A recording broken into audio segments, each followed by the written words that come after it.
Hi, this is Sean from the Horror Vision Horror Podcast. Before we get into the new episode, I just want to say real quick, if you've listened to this show or our sister show, A Most Horrible Library, you know I'm a big fan of the author Laird Barron, and I wanted to spread the word about something. Laird has been having some medical issues. The entire horror writers community is aware of this right now, thanks to the efforts of two remarkable individuals, the author John Langan, who wrote the only book in my adult life to give me nightmares, The Fisherman, and podcaster Mike Davis, who helms the Lovecraft e-zine. So these guys have set up and are proliferating awareness for this GoFundMe campaign to help with Laird's medical expenses because as a working professional writer in America, he doesn't have health insurance. That probably should surprise no one. I think that that's something everyone can relate to who pursues creativity as a career. So I just want to say I donated and I implore y'all to go out and do the same if you can. You can find Mike Davis at Misanthrope Mike or John Langan at Mr. Gaunt, or probably easier, you can just go to GoFundMe, go to their landing page, search Laird Barron, and you're going to get the result right away. Make sure it's the one hosted by Mike Davis. Early on, there was a bogus account set up to fill some person's pockets. Reprehensible, I know. This is where we are. Just make sure it's the one by Mike Davis. I think it's the only one up now, but just wanted to offer the caveat. But, if you haven't read Laird, you should. He's fantastic. And yeah, let's help the man because it's what we do.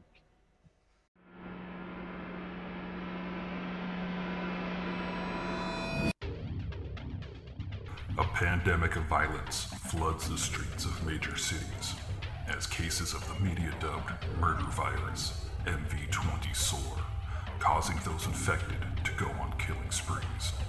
Caught in the middle, police detective Angela Miller finds her only trustworthy ally in the self-proclaimed psychic PI, Gerald Henry. As the two try to navigate the violence, they are drawn into New Age guru Abramelin Harvest's plot to heal the planet. Harvest's missive? The world is sick, and humanity is the infection. The cure? Murder. From the twisted mind of Sean C. Baker, author of A Collection of Desires, and Shadowplay in Book 1, Kim and Jesse, comes his most vicious novel yet, Murder Virus. Available where books are sold.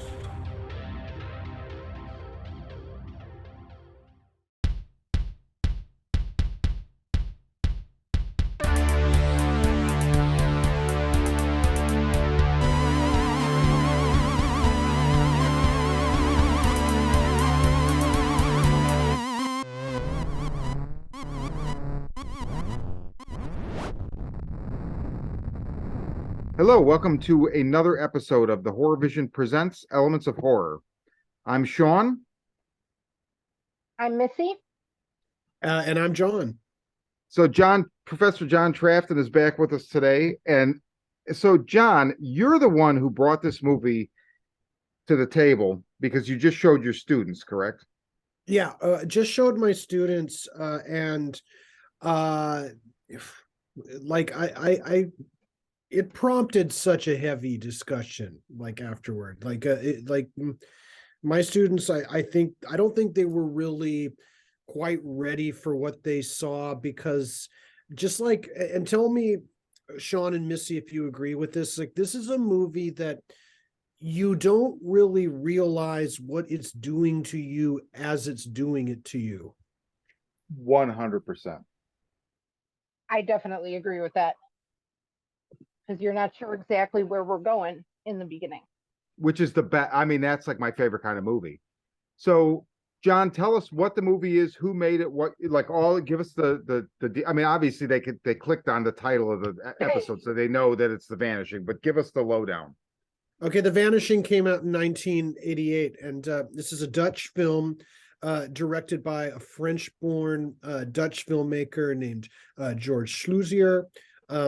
Its Dutch title is Spoorloos, which means without a trace, and it's essentially, and I imagine we're probably going to Sean, tell me if I'm wrong here. We're gonna like demarcate like a spoiler zone, at one This is point, just going to or be a full spoiler discussion. So right? this is available. I will say for the listening public, this is available to rent on Amazon Prime for $3.99. It's well worth your money. However, so Missy and I had some confusion with this because the thing is, in 1993, the same director remade this for an American audience. Now, I think you guys have both seen this. I have not. Yeah, But I have. when you click on the Vanishing, it's either the thumbnail is from the 93 one or the cast, but It's the picture. It's the thumbnail picture.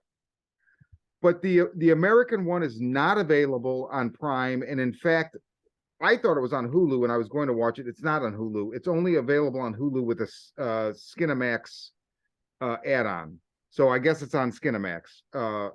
So yeah, if you click on the criteria, so it's a light blue thumbnail. It's like an abstraction, and that's the Criterion DVD release cover. yeah. It is the right movie. If you can rent it on Amazon, it's the right movie. So, Hmm. um, but yeah, we're just gonna go full spoiler. So if you haven't seen it, I would definitely say don't listen to this because this was deeply affecting. I felt it. I think Missy, you felt it as well. For And sure. John, obviously you felt it, and your students certainly felt it from what you said. How did the screening go over?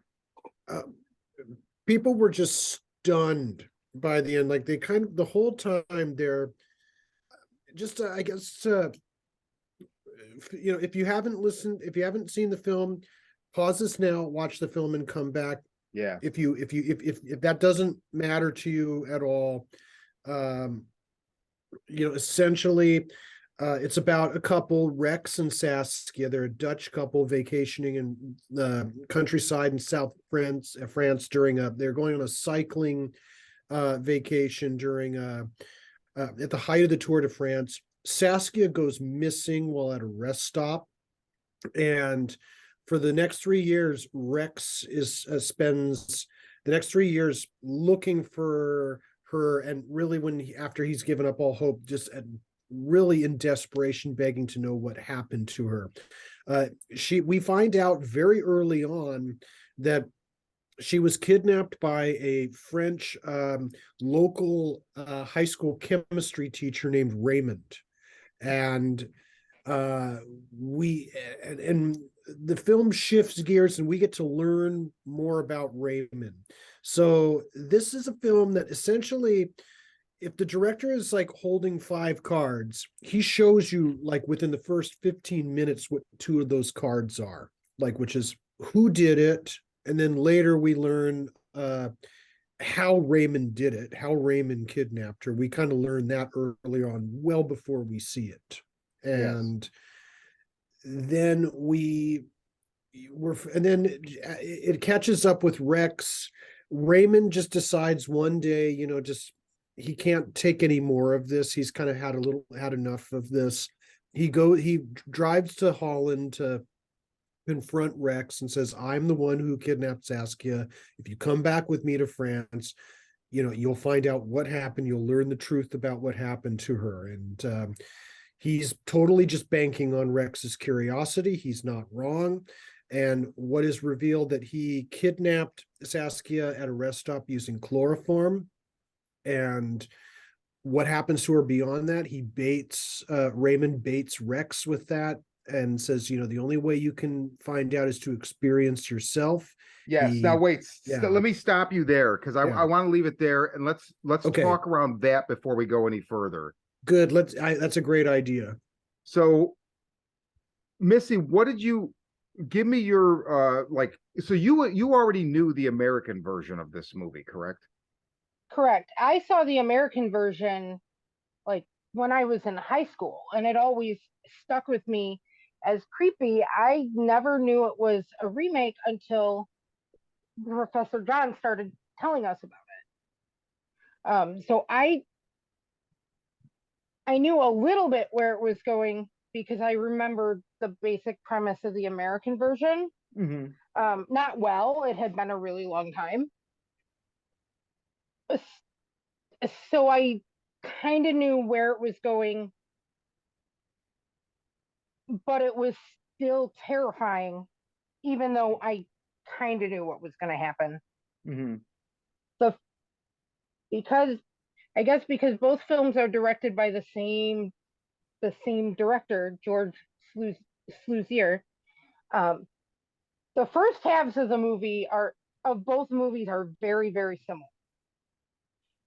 So I wasn't surprised when Saskia got taken, but that doesn't matter. The ride was still like the Mm-hmm. experience was still there. The ride was still intense.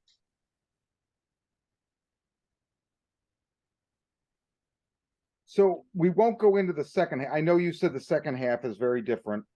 Um,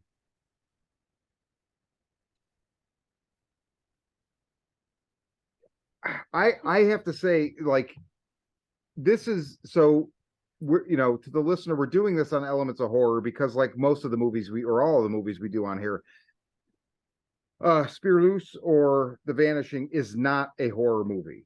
However, I guess you would call it a thriller. However, this is, in my opinion, the most horrifying concept, or at least in the top three. And actually, one of the other ones is the way the movie ends, honestly. So, like, wow, kudos to Same. George Sluizer. Um, but as an adult, I love horror movies, but horror movies generally are about things that don't brush up against our daily lives, right? So it's fantasy, and you can, if I'm in the right headspace and I watch The Exorcist, I believe in the devil for 5 days, and then that goes away because it's effective. It scares me, but it goes away. But the idea that you could stop at a rest stop and your significant other could go in for a Coke and never come back absolutely is one of the most terrifying things. And it's the unknowing, right? It's like you would so when this jumps 3 years, I was like, are you fucking kidding me? That was the biggest smack in the face, and it just amped up the terror that I felt. So wholly effective. My God. John, when was how did you discover this movie? When did you first see it? Like, roughly age or whatever, or what's your history with this?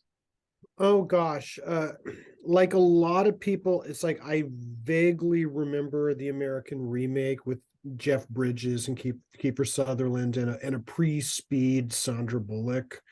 But I this came to me years and years ago, while I was doing something involving The Shining. It was something professionally and some kind of screening or something involving The Shining. And I learned that Kubrick, upon having seen this film, he reached out to George Sluizer and said, "You made a film that's scarier than The Shining. Like, this film absolutely terrified me."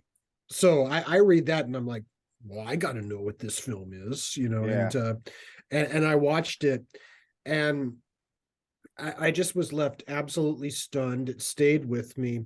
And then about in between late March of 2020 and June of 2020, like the country's gone into lockdown mode, Yeah. total like quarantine, and the pandemic is fully underway, no vaccine in sight. My classes, they go online. I'm in the middle of teaching, and we're on the quarter system at Seattle University, so we're Okay.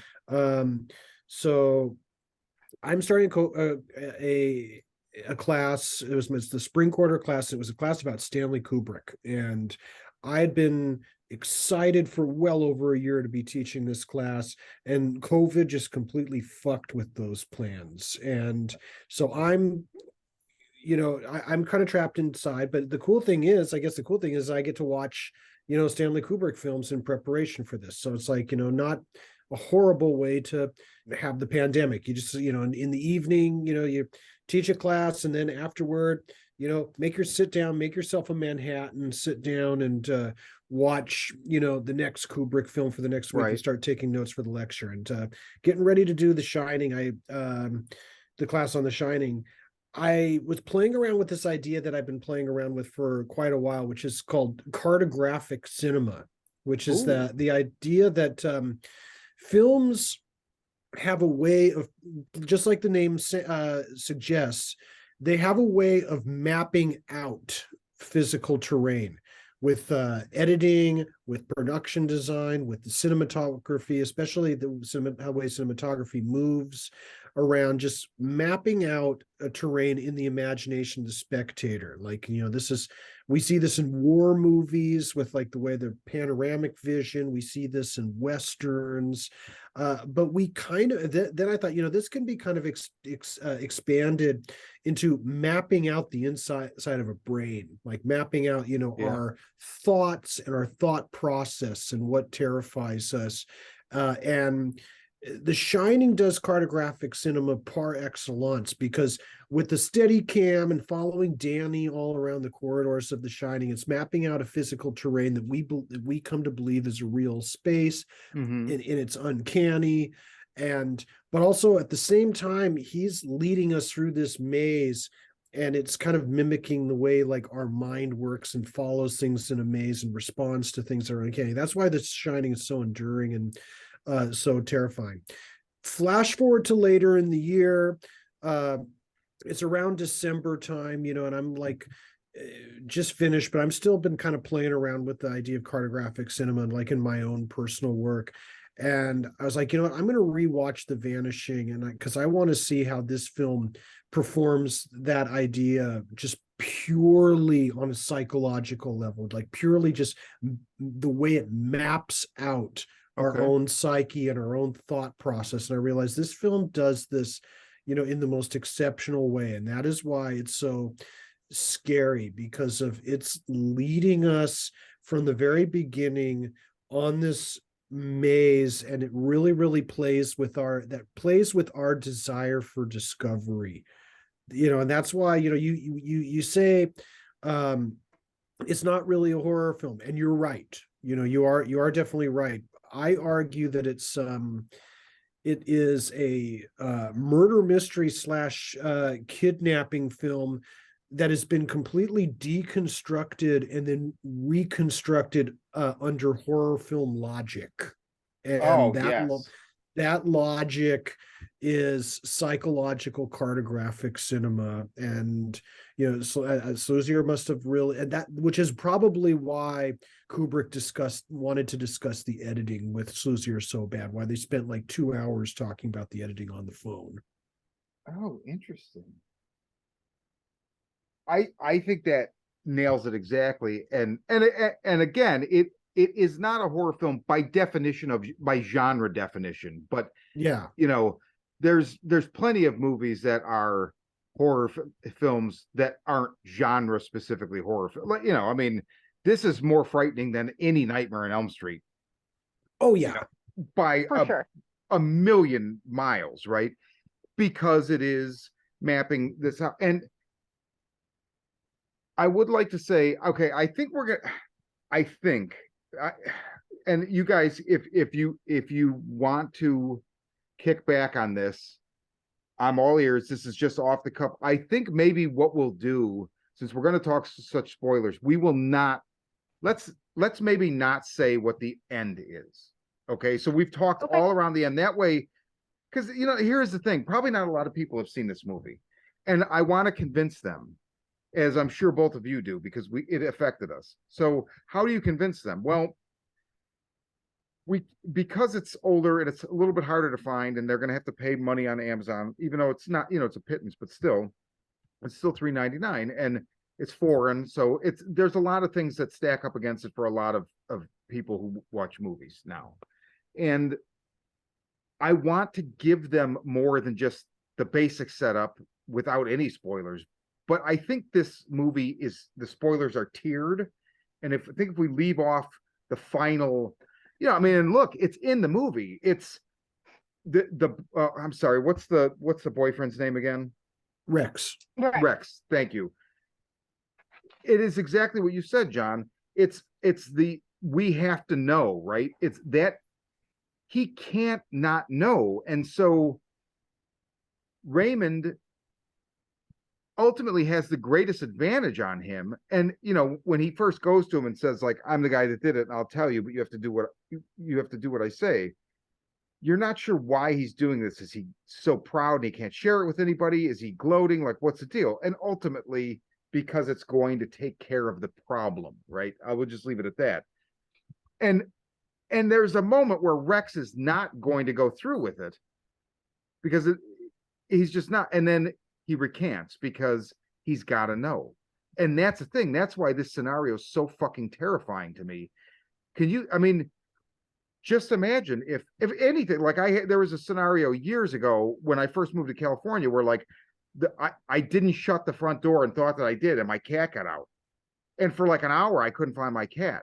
And the most terrifying thing, other than I loved my cat, was like, I may never know what happened to my cat. Like, and that's just my cat. No offense. Yeah. My cat now said, give me a look like, fuck you, buddy. But no offense. But seriously, that's just my cat. She goes, Siska goes into the rest stop and there's people everywhere and she doesn't come out. Madness. Absolute madness. Yeah. It's absolute madness. And I think what further compounds it is that it's not just that desire for discovery that is what leads us down this rabbit hole.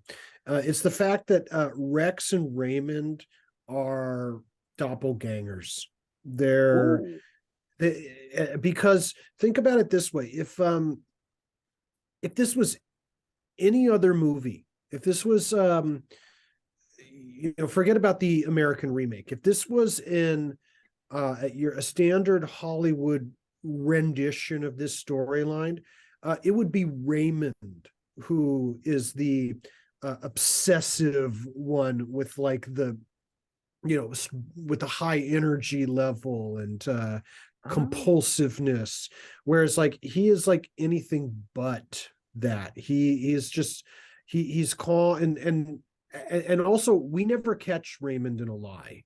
Like he doesn't lie like the whole time. And like I won't even get into, as I said, I won't get into the final spoiler tier. There's other things that happen where we think, oh, maybe he's lying about that, and then we learn later, no, he was telling the truth about that as well. It's like he doesn't lie, he's not over the top and obsessive. He just always just really matter of fact. Like when early on when he's we see him at that house, that countryside house, and he's rehearsing how he's going, he's in the car, he's rehearsing how he's going to grab whoever gets in the car with them and chloroform them. If that had been any other movie, there would have been like spooky music while he was doing it, and there would have been a lot of quick cuts, and a lot of close-up. No music at all. The camera's just really detached in like this medium wide shot, and it shows him doing it all in one take. There's also moments, I forget if it's before that or after that, but the first note I took was spawned by when it goes to him and it says whimsical music while he practices, because at some point there's a lot of, when it cuts basically when she disappears and it cuts, and you already have seen him early on, just that he's putting on this fake sling for his arm to appear like he has a broken arm, and it's standing around, and you that's all you see. And so then it focuses on Rex and Siskia, and she disappears. Then it goes back to Raymond, and now you meet him officially, and you don't realize at first. In fact, they very, very definitely make you think it's after the abduction, because he's carrying a mattress from his car into this old house that he's restoring, and you're thinking like, oh, what's he going to do with the mattress? No, it's like he hasn't even taken her yet. And it goes through this whole long sequence. It's really interesting of him rehearsing various things where he's figuring out how much time he has for the chloroform. Like he chloroforms himself and sets the that watch. timer. Like that. I mean, wow. Like he's committed, right? Oh yeah, and he takes his pulse while he's doing Yeah. certain things. He wants to keep his pulse at a certain level. And I just love, one of the things I love about, just sort of like the whole, he's not, he'll do things like to kind of like, he's testing how much a scream can be heard by, like, with that little thing with a gag with the My favorite scene in the spiders. movie. Yeah, it's in the drawer. It's like, but the weird thing is like, he's not, other than that, he's not awful to his family at all. Like his No. family, like his daughter just loves him and thinks he's a hero, and basically just says to him, look, it's not a problem with me if you're not sleeping with mom anymore. I still Yeah. think you're an awesome guy. Yeah, do you have a mistress? Because it would be normal for somebody your age. And later on, there's even a moment where she winks at him because of something like his time doesn't line up or whatever, and she winks at him like, "Oh, it's cool," which I just thought was so weird. Missy, so talk about the way that this movie, like, how did this affect you? So, having already seen that original one, knowing the ending is different, and without getting into how it's different, what did you feel like when you watched this movie last week? Um, I like that it's extremely relatable. I think that's why it's so terrifying too. Um, whereas, like in horror movies, when people are fighting monsters and stuff, sure, we wish we could be part of it and different stuff like that. But this, these two people feel like us. You automatically see yourself. Um, and then when she goes into the rest stop, I agree with you. That's one of the most terrifying things ever.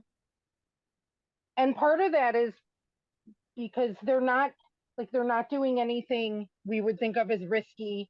They're not in a bad neighborhood. It's a busy rest stop. It's the middle of the day. It's bright. There's lots of people. Like, that's not the kind of scenario you expect something like that to happen in, and then it Yeah. completely catches you off guard. What I really liked is, in this version, the first thing you see is just the couple traveling in this whole disappearance thing. And they separate from each other a couple times throughout the beginning, where like their car breaks down in the tunnel and Yeah.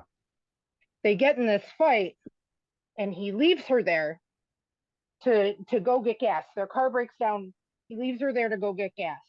So you think when he comes back, she won't be there. And at first he thinks that too, but then he finds her. And there are a couple things leading up to the rest stop where they, after they've had this fight, where they're not together, and you think it's going to happen, and then it doesn't, and then it Yeah. doesn't, and you know the name of the movie. So I mean, you went into it knowing at least that this man's partner is going to disappear, and then you get to this super busy place. They kind of make up. It feels like everything is fine, and that's when it all goes south. Um, leading leading up to it too, there's this really cool shot that I noticed in the car in the beginning when it breaks down in the tunnel, and she's looking for the flashlight. Mm-hmm. Rex leaves, and the camera comes back to Saskia digging through the luggage, but the picture gets really narrow, so it looks like she's trapped in the car for a minute, Mm-hmm. and she looks completely like nothing else exists except for this little space in the car that's lit up where you see her. Um, which is the first time, even though I had an idea, knowing that she's going to disappear, it's like they're showing you before it happens. Mm-hmm. And I found myself noticing little things like that that I thought were really, really, really super cool. Um, but just that whole thing where they kind of They kind of make up. She goes in the gas station. Everything seems absolutely fine. And then she never comes out. Um, and I don't even want to imagine how horrible that would be. Yeah. And I find it interesting too that as people who watch lots and lots and lots of horror movies, usually the movies that actually scare us aren't horror movies. Yeah. There's something that 100%. walks this kind of weird line. I loved the way it set everything up. And if you're watching the camera, like before they fight, they're in several shots together. Even when they're in the car, you see them together. And then afterwards, the camera tilts and you like either see Rex or you see her. Like they're already separated. Then they Oh, kind of make interesting. up and come back into the same frame, but then she goes into the gas station and doesn't come out. Ooh, very nice observation. I had not noticed that, but I know right away that I did see it. I can remember it the way you're describing it. And it wouldn't surprise me also because she has early on, she talks about a dream she had where she's in a golden egg floating in space, and then there's another golden egg, which is him. I forget if she directly says it's him or if it's intimated that, it must be him or something like that. And I think it's based on either a short story or a novel, which I think the title is. The Golden Egg by Tim Krabe, Okay. who's yeah, a brother of a famous Dutch actor that was kind of big in early Paul Verhoeven films. Have you read Um, the story or the book? I have not actually. Okay, I'll be curious to track that down. I mean, I'd kind of like. I would like to. I do know that there was. It was kind of developed for the film with Sluizer, and I think there might be some aspects of it that the film departs from in ways that might be better. With creative differences. But I would track it down and I would read it for sure. Interesting. All right. But the egg thing is because that comes up that symbolism comes up a couple times, and then at the end it's definitely like, oh well, okay, there's your two golden eggs, or your two isolated pods or whatever you want to say. Um, man, you know, another something Missy brought up that also totally blew me away, and I'm always a fan of when this happens. The whole movie's in the daytime. The only time you really get anything at night is as like an addendum to what happened during the day. But almost Yeah. everything is in the day, and that is, you know, I think the reason for that is I think if he would have shot a lot of this stuff at night, it would have had more of a almost noir vibe. Not Hmm. exactly, because it's not a crime movie per se, but it would have just given it, well, like you said, John, in an American movie, the roles would kind of, or the personality traits would be reversed, right? So I feel like he also reversed that. So there's a lot of really, like, Sluizer is obviously extremely self-aware, and like I I know what I want to do, not just the story I want to tell, but all of the symbolism, and even just like these kind of trading up tropes, or eliminating tropes, or just turning things on their head. And I feel like sometimes when people do that, that becomes the statement of the movie, where it's like, well, I mean, the plot's fine, but I mean, it's really more about like subverting conventions. This Yeah. is it's a great watch, and it does all that. Like Yeah. that's a feat. Like you're right, because Saskia gets taken in broad daylight, and we have that moment in the tunnel, where it kind of sets up and plays with our expectations. And then it turns around and tells us, no, this is not a movie about things that go bump in the night. Yes. Yeah. Yeah, absolutely. And and again, like, oh, I love that you said that their traits would be reversed, because you're so right. Because so we get the disappearance, then we spend a lot of time with Raymond, and you see it's before it happens, and then they don't show you what happened, right? And then it goes 3 years later. And that was, like I said before, I was like, wait, what? And Rex has a new girlfriend, and she's very, she understands. I mean, how could you not understand this? Like, ripped this guy's reality to shreds. So she's very understanding to a degree, but his obsession, borders on like psychosis at times. Yeah. And again, like that's not an indictment. I totally understand it. I don't even like, good Lord. And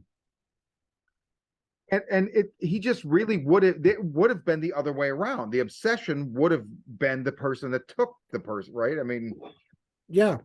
We come across him like at the very, near the beginning, like they're going into the restaurant, but the camera kind of lingers behind, and we get Raymond, like guy with, a guy with a goatee that makes him look like he's in an early 90s ska band, and yes.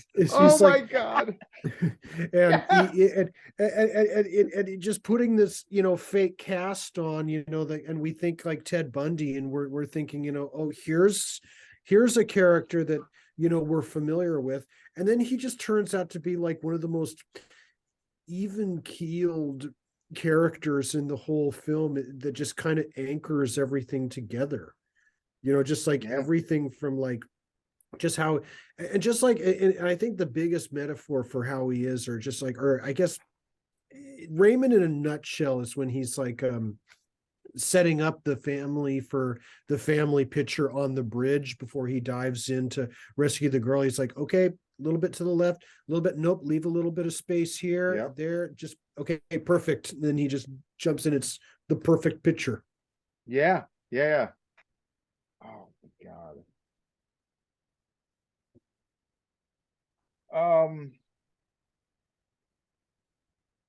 Missy, give me something. Okay. Um, I really like something I noticed watching Raymond. It, and we were just talking about him being so even keel. And even when he's doing bad things, he's always very even keel. After, and this all started when he rescued this little drowning girl, and his daughter saw him and thought he was a hero. So then he's not like, I find it interesting that he's doing this just because he just wants to see if he can. Yeah. If I can be a hero, can I also do the worst thing I can imagine? Yeah. But like, he's not getting off on it. He's not like obsessed like a serial killer. He just wants to see if he can do it. And everything he's doing is as casual as doing anything else. Like, I want to see if I can learn to bake banana bread or whatever it is. It's And literally a he's like, hobby. Yeah. yeah, right, exactly.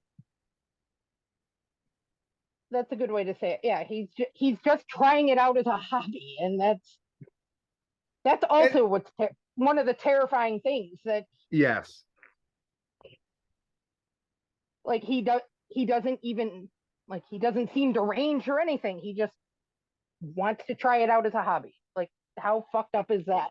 There's no intimation that he would ever even do it again.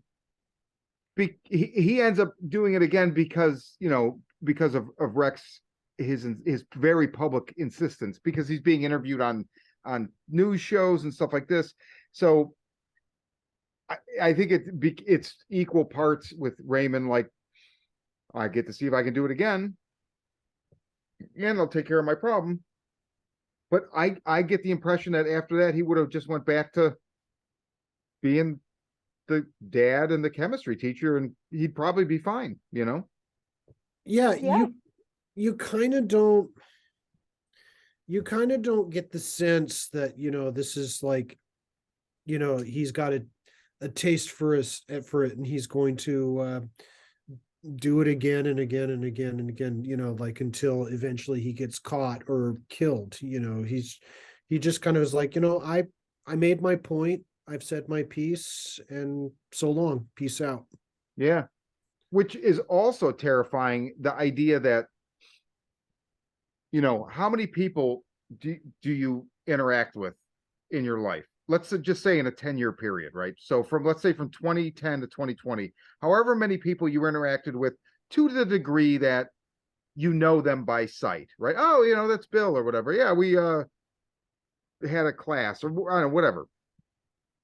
How many of those people maybe did something that, like, I mean, how many missing people are there in the world? And they go somewhere, right? So there's people responsible. I mean, it's that is just, to me, the deepest, darkest thing. And also, I feel like this movie. So I also want to say to the listeners, this is it's disturbing, but it's not disturbing in an untoward way. So if you listen to this podcast, I am a little bit of a wuss when it comes to things like I really like things to have some element of fantasy, because like serial killer stuff, it's hard for me. I think Seven is an amazing movie. It is very difficult for me to watch it because it's just too. I mean, even there's such a hyperbole to that, just from the aesthetic, that it helps. But I don't go in for a lot of the movies that are about human monsters. I didn't watch Henry Portrait of a Serial Killer until 3 years ago when Joe Bob showed it, and I knew, okay, at least I can turn it off, but at least Joe Bob will be interrupting it every 15 minutes or so to talk about it, and I was able to sit through it, and I was fine. But those are the things that really, like, they kick around in my head because, yeah, I mean, that shit's out there. People disappear. Other people do things to them, and maybe they don't get caught. And I just prefer not to try not to think about that. I mean, well, I mean, isn't that kind of like the origin of Michael Myers anyway? Like yes, before Season of the Witch, when he essentially became what was essentially an embodiment of a society caught in a grip of fear over serial killers, into something supernatural, and then Freddy just kind of, made that anxiety just pure supernatural. yes, and I mean the Freddy concept, obviously, with the dreams is, but Michael Myers, I'll never forget seeing the original Rob Zombie one in the theater, and having that fan inertia of Rob Zombie's first two movies, being like, oh, it was awesome. And then just somebody I just didn't even know that much was like, I didn't think it was that great, man. A lot scarier when you didn't have a reason, when he wasn't a redneck animal torturing scumbag. He was just a kid. And I was like, holy fuck, you're right. Yeah. You're right. And now to this day, it's like, no, you can't top Carpenter's Halloween, because it's like the perfect suburban family. Like, nobody saw it coming. So yeah, man, that's just the stuff. My girlfriend watches all this true crime shit. Not interested. Like, it's very, even something as fairly benign as the first season of Serial. The Adnan case. I don't know if you guys are familiar with that, but like, I got swept up in that when it was first released, and then the second time I listened to it, I was like, this is too dark. This guy might have been in jail for 25 years for something he didn't do. Like, this is so fucking dark. And meanwhile, this girl is dead, and there's somebody, so yeah, this is the stuff that really, like, wakes me up in the middle of the night. And just back to my original point, this movie is not untoward. So I don't think it's gonna, like, if you're like me, it didn't bother me in that way. So Yeah. Like there's even like like that one, remember that one point where Rex just, Raymond is explaining to Rex, who he is and what he's about, and Rex even just flat out just asked, did you rape Saskia? And Rex just brushes him off and says, come on, no, I'm not that gauche, that's not yeah, yeah, that's not what I'm about. yep, That's bottom feeder shit, and yep, I'm not that, and neither is this film. yeah, exactly. He even says at one point something to the effect of, I wanted to do the worst thing that I could think of, and it's not murder. Which is really like, so that's as far as we'll go towards that last tier of the spoiler, because it's like that becomes a, well, wait a minute. So what the fuck did he do? Right? Like you really go into that third act like, Rex, this isn't a good idea what you're doing, but you, as a viewer, you want him to do it because you want to fucking know, right? Like, and I start thinking, what if they don't tell us? Like, wouldn't that be the ultimate, like, the vanishing, like, without a trace? Like, no, Rex didn't get to find out, and neither do you. Raymond just, like, there's a post-credit scene of him just pointing at the screen and laughing. Oh my god.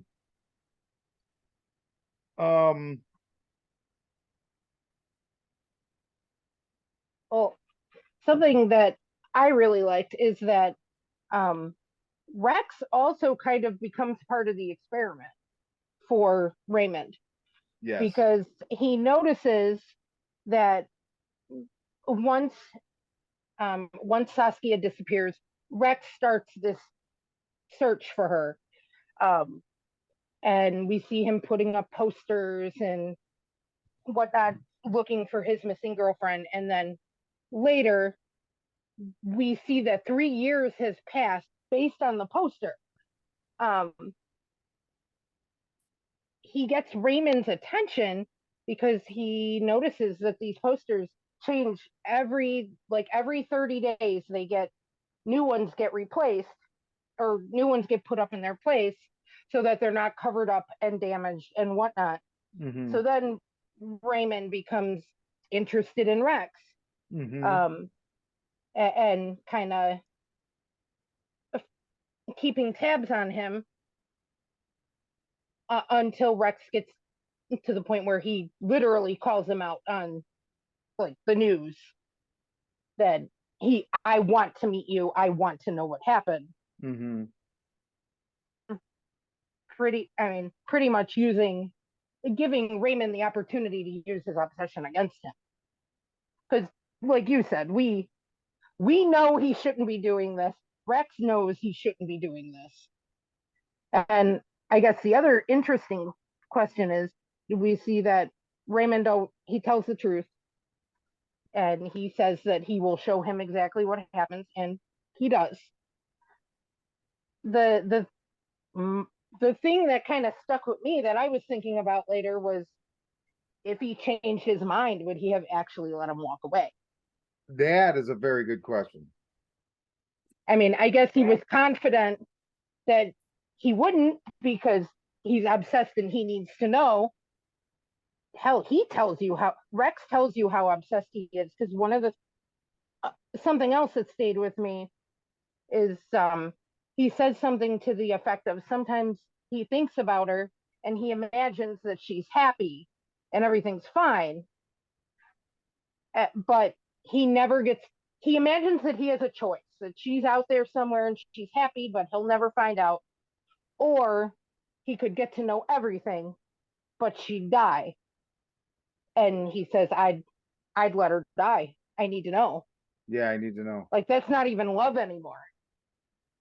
That's just, no, I need to it's know how it affects him. Yeah.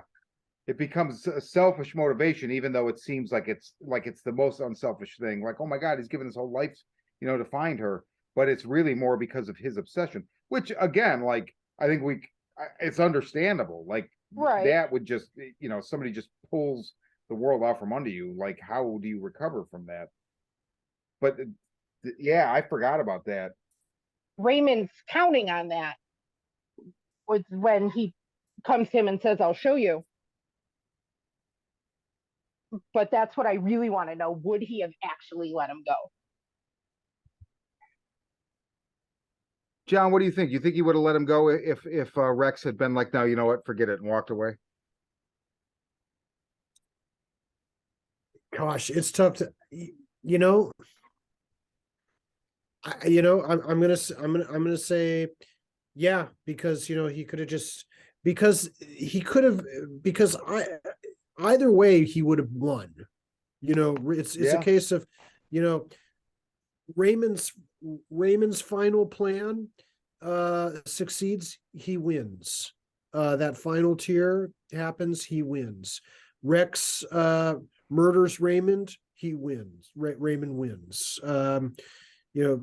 Rex denies, and is like left tormented all of his life, wondering what happened to Saskia, and tries to accuse Raymond without any proof, and that falls through. Raymond wins. Yeah. So, I'm gonna go with yes, because it's a win-win-win-win-win-win-win situation for Raymond. I Raymond's agree. Okay, checkmated him.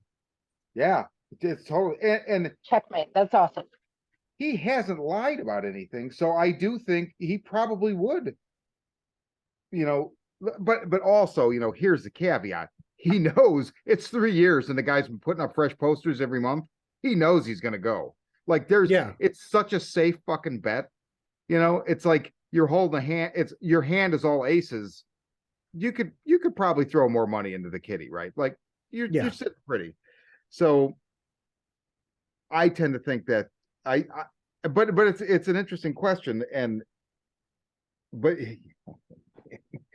he does explain and I love that he's like they're driving. One of the stipulations is you have to come with me back to France, and Rex is yeah, like not it's a drive, but he goes with him, and so on the car drive Raymond just starts telling him his like life story, and how when he was young he was on the balcony like 2 floors up and decides to jump off because why not? And then yeah, he discovers I'm a psychopath. Like, and he's fine with it. He's like, and it's not psychopath like the generic definition that we have for our society, where it's like, oh, that guy's a psychopath. Like he literally just where other people would be like, I shouldn't do that. He's gonna do it just to do it. yeah. And that's like, it's weird because that's kind of what people with that's people with sociopathy. This is what's so scary about Raymond is people with sociopathy. They that are like true identified sociopaths. They they're not like what we expect them to be, Yep. like with Hollywood, where like they got like a lot of homicidal rage. Yeah.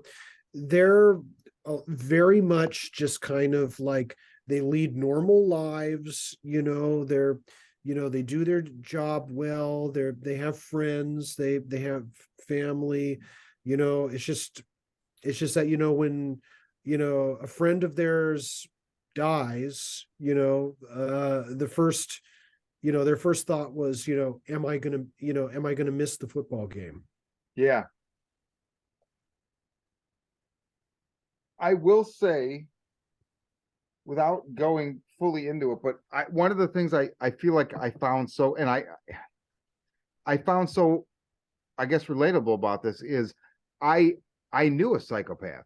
Like I knew somebody who was my age, and the summer between junior year in high school and senior year in high school, he murdered a girl that was a couple years younger. And it took me a long time to and when it happened, like there were circumstances that none of us thought that he did it. And it eventually came out he very obviously did. But later in life, as I like worked through what this did to me, and it's so funny. Ministry has a song on "The Mind Is a Terrible Thing to Taste" called "So What," and it incorporates samples from a movie called The Violent Years. And it's a very it's like it sounds like some kind of a doctor or psychologist talking about the thrill seeker and how you've had all money could give, so you decided to become a thrill seeker because you had everything, so you had to find something else. I mean, and that's what this guy that I knew was, because he had everything, and so he just, when I look back on it, I was like, oh my god, it fits. He would do these things, and it all led up to, can I get away with this? And luckily he didn't get away with it. But and I guess maybe that's one of the reasons why the movie also like really had an effect on me. And I wasn't thinking about it until just now, but yeah, I mean, like you said, this Raymond is like, you watch him with his family, and other than there's the obvious tension where it's like, so the home life, it's like two daughters, they're both like 15, 12, something like that. Um, they have a home, and then he has this country house that's however many miles away that he's like restoring. And so that's his like alibi. Like he goes to work on the country house and then he goes to do this. And he's just very good with his family. He's very good with his class. And in fact, so there's one moment I gotta comment on. So as we see him preparing to do this, before he does it, he's testing out where to go to do this. And a couple times he like asks a woman, and like he almost gets her in the car, and it's before he figures out the arm thing, I think. And they're all like, no, no, no. And then he approaches this one woman, and she's very canny. Like she kind of figures out what he's doing, maybe not fully, but she literally says to him, there's a rest area like a couple miles that way. Why don't you go there? There'll be no danger of being recognized. And I'm just thinking to myself, and so he takes her advice, Yeah. but like, why would that woman tell him that? Like, holy shit, you know what I mean? Like, if she And I hadn't love they done never that, explain it, and they just kind of just leave us hanging with that. I mean, it's like, did she not fully grasp what was going on? Because she kind of seems like she thinks that he's gonna like, rape her or something. She susses the situation at least somewhat correctly. And just the fact that so is this one psychopath encountering another psychopath? I mean, it was such an eerie fucking scene. It didn't, there was nothing about it on paper that was eerie other than like, why would she tell him that? Because then he goes there and he gets Saskia's, and it's like, oh man, he might have not done that and gotten caught, and this had never come to pass. But thanks to her little intervention. Yeah, it's weird because and he's like, and you were describing something earlier with somebody kind of like, oh, can I get a what thrill seeking, you're Yeah. talking about, sort of like the thrill seeking thing. And that reminds me of it reminds me so much of people that I've known throughout my life that have been addicts, and Yeah. alcoholics. It's like Yep. that kind of thrill seeking mentality. I don't get that from Raymond. Raymond, it's like he's not impulsive. He knows what he wants to do. He'll make mistakes along the way, but it's kind of like when he goes out to try to do what he's trying to do, but it's all kind of part of the initial learning curve, I guess, for lack of a better word. Do you think that's the chemistry teacher in him? Yeah, actually, that's a very good point. I think, yeah, you're right. That is the chemistry teacher in him ultimately. Because it's very scientific. Everything he does, like he keeps very detailed notes on timings, and just it's so well researched. I mean, he's really not fucking around. Like, and you're right, he's not impulsive. So it is he's not doing it for the thrill. He's doing it just to do it. Like Missy said before, like he's just doing it just to do it. Like, can I do this? Oh, well, okay. Scientific method. There's got to be a way to do it. So let me figure out how to do it. Like, why did you climb the mountain? Because it was there, Yeah.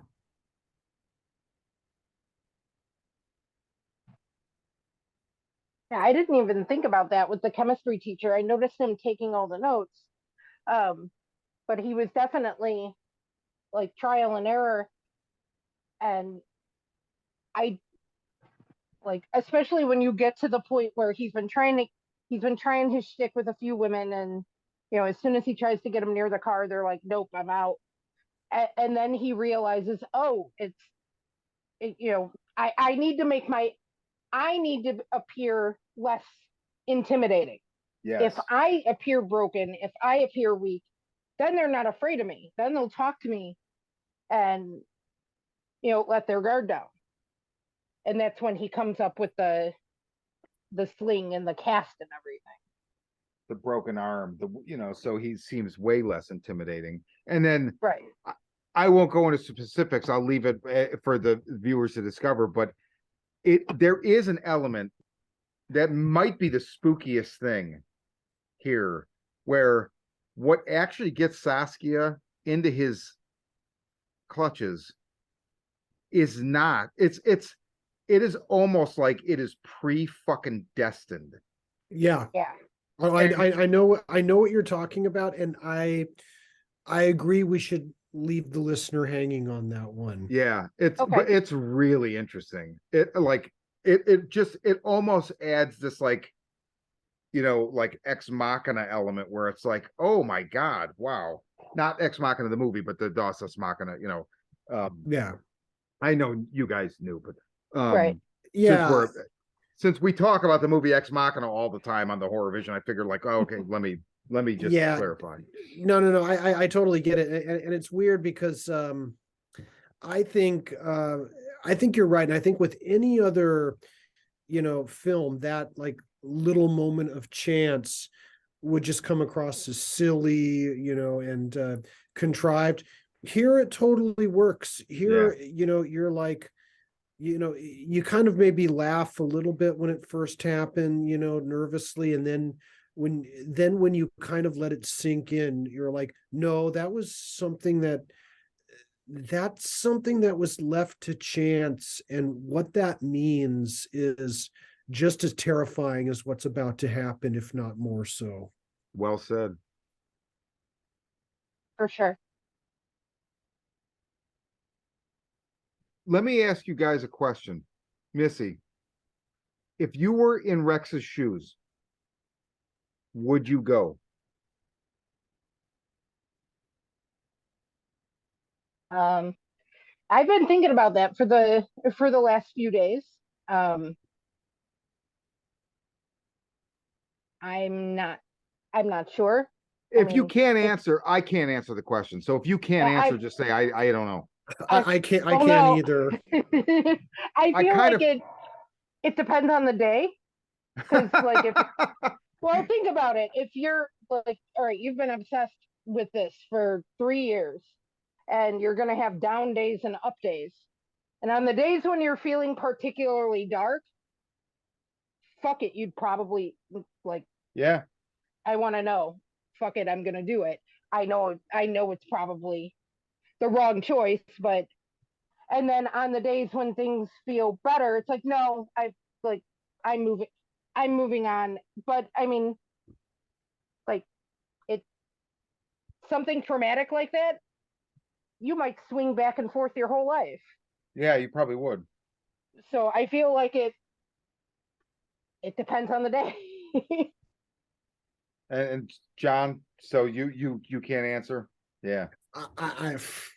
God, I can't. It's like there's always, and that's why I think is what's the genius behind this movie is that you want to say, oh no, I definitely wouldn't do that. Rex is stupid. Why? But the fact that I can't answer that, I think, is part of the problem here. Yeah. Yeah, I just feel like that's one of those things you would not know until you were put in that position. And because also there's like, no matter what your regular mania would be over those 3 years, everybody has, I guess, to varying degrees, like inherent fight or flight or survival, like unconscious mechanisms that they do. I mean, the body is amazing. Like, I've gone through things in my life where I didn't realize it until well after, where like I look back at behavior and I'm like, on some level, I was aware of what was happening and was making preparations and didn't even fucking like absolutely like there have been things like that, like like realizations I've had about myself where I'm like, oh my god, like consciously I didn't know, but I knew. So it's really hard to say until you're in that exact situation. But it is, I don't remember when I became aware of this movie. I'm sure at some point I saw or knew something about the remake just from that time period, and I feel like it probably slots in with like Pacific Rim and a lot of those kind of movies. Not Pacific Rim, Pacific Heights. Not Sorry, Pacific Rim. yeah, not Yeah. Pacific Rim. Um, a lot of those late '80s, early '90s like thrillers. Um, and I think they probably saw an opportunity to remake it and put it in there or whatever. So I was at some point probably aware of it. I don't think I've ever seen it. Maybe I didn't forgot. I don't think so. Um,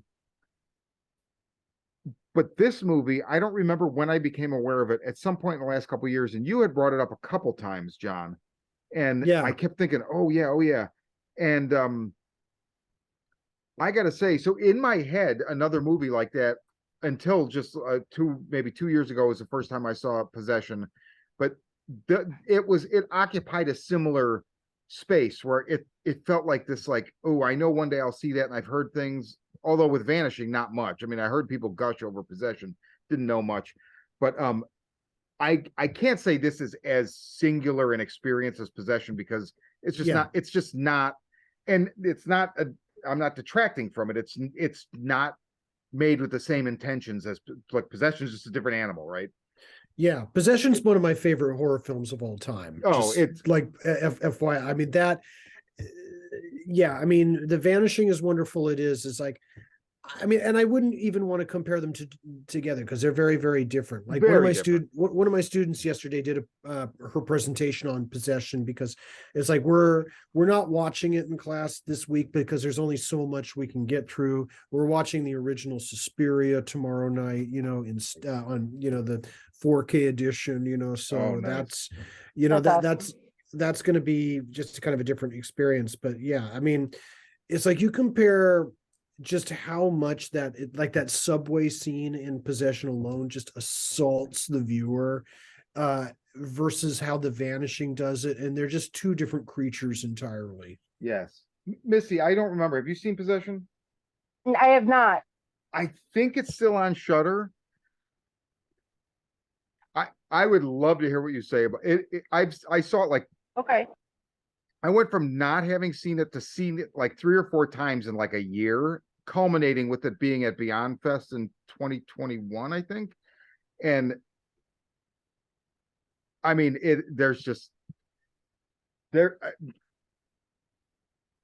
like, Yeah. wow, Okay. This is the one with Sam Neill, right? yeah, Yeah. young Samuel, yeah. Okay. I just Yeah. saw them. I've been watching In Search of Darkness 3, and they were just talking about it. Oh, it's Yeah.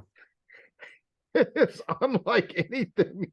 I mean, It's not like anything you've ever seen. no, And it's not. Okay. and it kind of, and the fact that you saw it at Beyond Fest is just so wonderful, but it's also frustrating because that was like around the time and a little bit earlier where like there were screenings of it like around like a 4K edition, and a remastered one. I'm just like, great, release the damn thing on Blu-ray, somebody, so like, people don't have to pay like an arm and a leg to watch it, and like it doesn't become like, languishing as like an underground, sensation. Let's get this thing seen. Yeah, that was, I forget who it is. It's a theater in New York that got like the rights or something to do the 4K, and then they did the tour of it. And I thought for sure there's a deal coming here because having heard about it for so many years, and like I'm not paying $150 for the fucking DVD, so fuck that. And Yeah. and then when I finally got a region-free Blu-ray player, Anthony from this show was like, "Oh, dude, I can lend you Possession now." I'm like, "Give it to me." He's like, "Yeah, I imported it from Poland." So that was, I saw it, and then Beyond Fest with the 4K, and then it popped up on Shutter maybe 2 months ago, and I think it's still on there. I'm But glad they did it. yeah, but I like, come on already. Like, I want the fucking Blu-ray. Yeah. It's not the kind of thing you're going to throw on all the time. And Missy, I will just say, like, you have to let it breathe because it is on the surface. It is a very loud movie because it's two people whose marriage is just, I mean, to say that it's disintegrating is an understatement for sure. That film got me through my divorce. you know, I man, having let's see, I would have already been through mine by like 5 years when I saw it. So I guess I can't even imagine what that would. Oh my God, I mean, Jesus Christ, their relationship is so fucked up. It's just I insane. watched it. I watched it with a friend, and he was holding a glass of wine in his hand, and things just got so intense. The glass just shattered I, in his hand, and Holy wine shit. just sprayed everywhere. I knew you were going to say that because that is when you said he's holding a glass of wine. That is exactly what that. Oh my God. Yeah, it's wow. But okay, so we totally. I'm sorry, possession. My God, but I was going to say the Vanishing occupied a similar, like not unattainable, but it just floated on the peripheral for a couple years, and so when a movie does that, the expectations increase and increase and increase, and sometimes by the time you finally see the movie, it can't match. Right? This it is just it 100% met my expectations and made me see that my expectations were kind of vulgar. Like it's just so high end and so well thought out, and like we talked about before. And the fact, like you said, if Kubrick is calling Sluizer and saying like, "You movie scared the shit out of me," and talk to him about the editing and God knows what, I mean, it says something. Yeah, So for sure. um closing thoughts, Missy. All right. Well, I mean, I mean, anybody who has seen the American one but hasn't seen this one, absolutely give this one a chance. I was interested because I had enjoyed the American one when I was much younger. Um, so when you guys started talking about this, I was like, oh, I didn't know it was a remake. I like the other one. I'd like to check this out. This movie is it's so much better. It has like it's tense through the whole thing. It's got a much better ending. Um, Something I found interesting is between the two of them, the first halves of the movies are very similar, but the order of things has changed. Everything works better in the Dutch version. It's much more tense. The ending's fantastic. The camera work is amazing. Just Yeah, give it a chance. Even I know some people don't like subtitles. Give it a chance anyways. You'll get sucked in enough that you won't even realize you're watching subs. I agree. And they don't bother me. I know some people just really it bugs the crap out of them. It's worth it. It's like I have no complaints. This movie was freaking fantastic. I agree. I 100% agree. John, closing thoughts? Two things. I used to one, I used to be sympathetic towards people that just weren't, didn't like subtitled films, and had issues with that. But now my patience has just completely worn thin with that, and just think, like, to quote Bong Joon-ho, if you get over that 1 inch tall barrier of subtitles, a whole exciting world of film awaits you. Yeah, And second, um, I'm just going to be, I'm just going to be Raymond here and tell the listeners that have not seen the film, you know, do you want to know what that final layer of spoilers that we've avoided is, don't you? You want to know. yeah. There's only one way you'll know, and that is to experience The Vanishing from start to finish. And don't watch the American version, or at the very least not until after you've seen the Dutch version. Then just watch the American version as a novelty. Yeah, I would like to see it eventually. I do. I think I find it interesting that like, was it? And I've never seen. Oh God, Funny Games. Michael Haneke, or how do you say Yeah, his name? Michael Um, Hanukkah. Yeah, so he did a similar thing where Funny Games is just, I just don't know that I can handle it, knowing what it's about. But he I did don't even that know what it thing. is. Oh, It's watch it. almost Okay.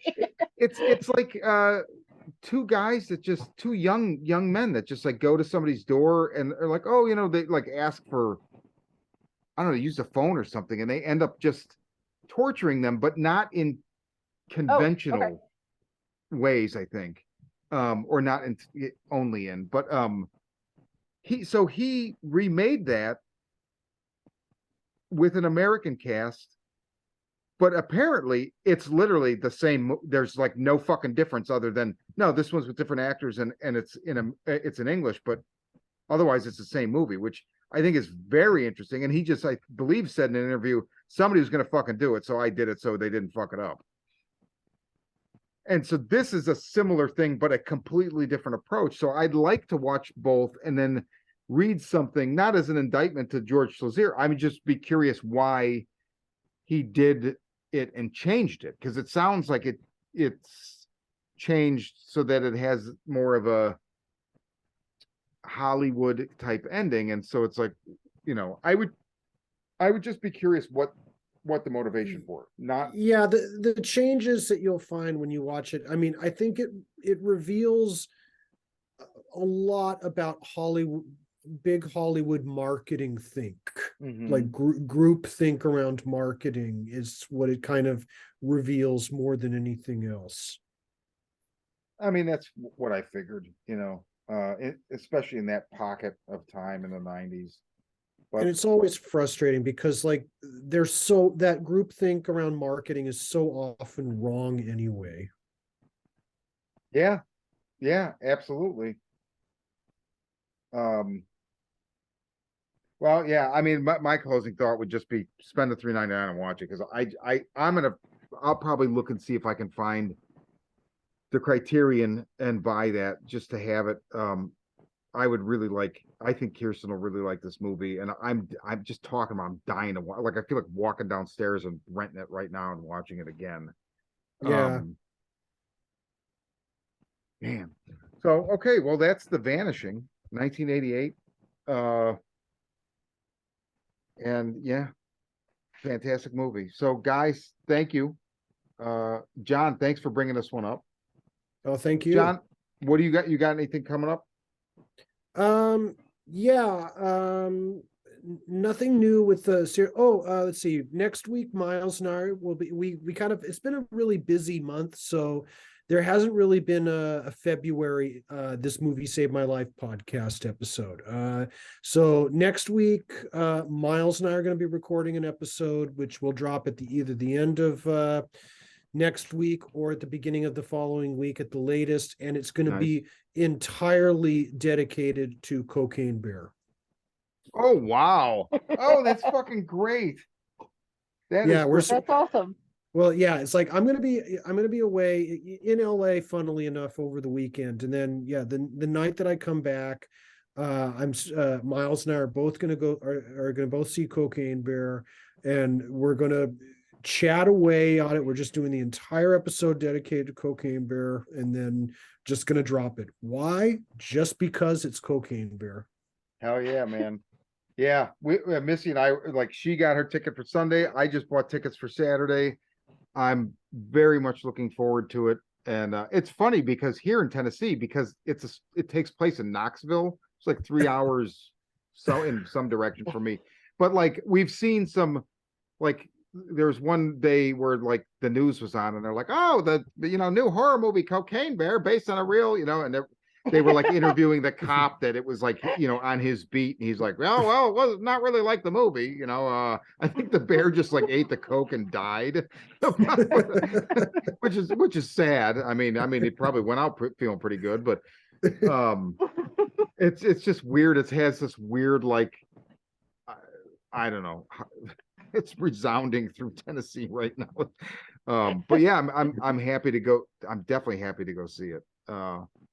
So, well, okay, and once again, this movie saved my life. Fantastic podcast. Please, if you listen to this, check that out. Really, really good podcast. I love listening to you and Miles talk. And Yeah, and then Missy and I will be back. There'll be another episode. Anthony and I are doing a deep dive on Something is Killing the Children / Department of Truth coming up. That'll probably be, Interesting. I don't know what order these are going to drop. So it's like, yep. I think this will drop first. So okay, so yeah, I am promoting something ahead. So yeah, look, that'll probably be the episode after this one if you're listening. Sweet. So okay, guys, thank you, and just stay away from guys named Ray. Yeah. Shout out to Ray.